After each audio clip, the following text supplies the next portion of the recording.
నమస్తే అండి, నేను రజా. జనసేన పార్టీ గట్టిగానే ప్లాన్ చేస్తుంది మార్చి 14కి జనసేన పార్టీ ఆవిర్భావ దినోత్సవంకి. ఎందుకంటే పవన్ కళ్యాణ్ గారు గెలిచిన తర్వాత జరగబోతున్నటువంటి ఒక సభ.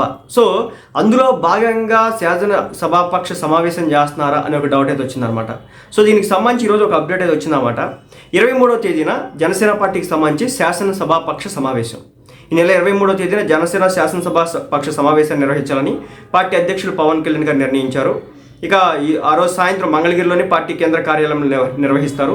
24వ తేదీ నుంచి రాష్ట్ర బడ్జెట్ సమావేశాలు మొదలు కాబోతున్నాయి. ఈ క్రమంలో పార్టీ శాసనసభ్యులు, శాసనమండలి సభ్యులతో సమావేశాన్ని ఏర్పాటు చేస్తారు. ఈ సమావేశంలో పార్టీ ఎంపీలు కూడా పాల్గొంటారని చెప్పేసి ఇది చెప్పినారు.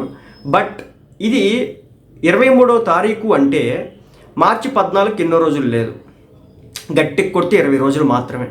సో ఈ శాసనసభ పక్ష సమావేశం నుంచి నాయకులకి, క్యాడర్కి కూడా ఏదైనా పిలుపు ఇవ్వబోతున్నారా? జనసేన పార్టీ కార్యకర్తలతో ఇప్పటి వరకు జనసేనని ఇంటరాక్ట్ కాల గెలిచిన తర్వాత. అదేవిధంగా జనసేన పార్టీ మండల స్థాయి నాయకులు, గ్రామ స్థాయి నాయకులు, జిల్లా స్థాయి నాయకులు, నియోజకవర్గ స్థాయి నాయకుల వరకు ఇప్పటి వరకు నాకు ఎక్కడ కూడా మీటింగ్ ఏర్పాటు చేసినట్టు నాకైతే తెలియదు. అదేవిధంగా డిజిటల్ మీడియాలో వర్క్ చేస్తున్నటువంటి వాళ్ళ విషయంలో కావచ్చు, అదేవిధంగా స్టూడెంట్ విభాగానికి సంబంధించి కావచ్చు. సో మిగిలిన ఎవరితో కూడా నాకు తెలిసి ఇప్పటివరకు పెద్ద మీటింగ్ చేసినట్టు నాకైతే ఎక్కడ కూడా కనిపించలా. బట్ అలాంటివి ఏమన్నా జరగబోతున్నాయా అని చెప్పేసి ఒక ఆలోచన అయితే వస్తుంది. మరి 24వ తారీఖు నుంచి బడ్జెట్ సమావేశాలు కాబోతున్నాయి కాబట్టి మరి ఎన్ని రోజులు ఉంటాయి ఆ బడ్జెట్ సమావేశాలు? 10 రోజులు పెడతారో, 12 రోజులు పెడతారో? సో ఐడియా లేదు ప్రస్తుతానికైతే నాకు. బట్ తెలిస్తే చెప్తాను. కానీ ఏంటంటే మార్చి 14 కోసం ఈగర్గా వెయిటింగ్. ఆంధ్ర రాష్ట్ర రాజకీయాల్లో జనసేన పార్టీకి సంబంధించి ఒక నూతన ఉత్సాహంతో ఒక సంచలన నిర్ణయాలు తీసుకోవడానికి అయితే ఆవశ్యకత ఉందన్నట్లుగా నాకైతే అనిపిస్తుంది. సో మరి చూడాలి జనసేన పార్టీ ఎలాంటి రోల్ ప్లే చేయబోతోంది నెక్స్ట్ ఈ శాసనసభ పక్ష సమావేశాల దగ్గర నుంచి.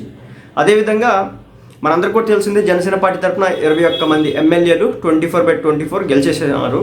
అదేవిధంగా 2 ఎంపీలు ఉన్నారన్నమాట. మొత్తం కలిపి 21+2 మొత్తం కలిపి 23 మంది. సో 23 మందితో శాసనసభాపక్ష సమావేశం అయితే ఏర్పాటు చేయడం జరుగుతుంది.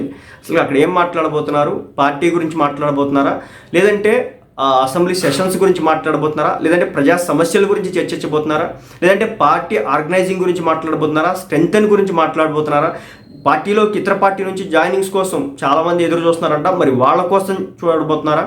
అసలు ఏం జరుగుతుంది అనేది ఒక బిగ్గెస్ట్ క్వశ్చన్ మార్క్గా మారింది. చాలా క్యూరియస్గా అయితే ఉంది నాకైతే.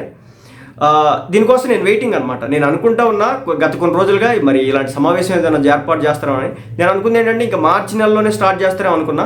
బట్ ఏదేమైనప్పటికీ కూడా ఈ శాసనసభ పక్ష సమావేశంలో 1-2 పాయింట్స్ తాగరు. తప్పనిసరిగా పార్టీ నిర్మాణానికి సంబంధించి కావచ్చు, అదేవిధంగా మార్చి 14 సభ. నేను మార్చి 14 సభ ఈసారి ఒక స్పెషల్ సభ అనమాట.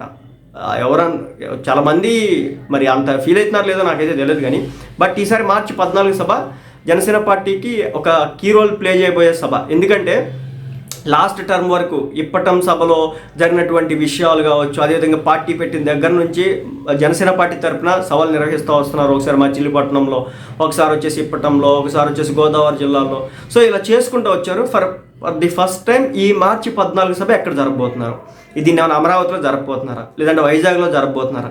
సో నాకు చాలా క్వశ్చన్స్ అయితే ఉన్నాయన్నమాట. చూడాలి. కానీ ఈ సభ నాకు ఎలా అంటే 1,00,000 మందితో నిజంగా జరిపితే కనుక క్యాడర్ మొత్తాన్ని ఇన్వైట్ చేసి రాష్ట్ర నలుమూలలో ఉన్నటువంటి జనసేన పార్టీ కార్యకర్తలు, ఇన్నేళ్ళు జనసేన పార్టీ కార్యకర్త ఒక జనసేన పార్టీ ఆవిర్భావ సభకి రావాలంటే అన్ని నిలువెల్లో అడ్డంకులే, కానీ ఫస్ట్ టైం అడ్డంకులు లేకుండా వస్తారనమాట. మరి ఈ సభను ఎక్కడ చేస్తారో, ఎలా చేయబోతున్నారు, దానికి సంబంధించి ఏమైనా నిర్ణయాలు తీసుకుంటారనేది చూడాల్సి ఉంది.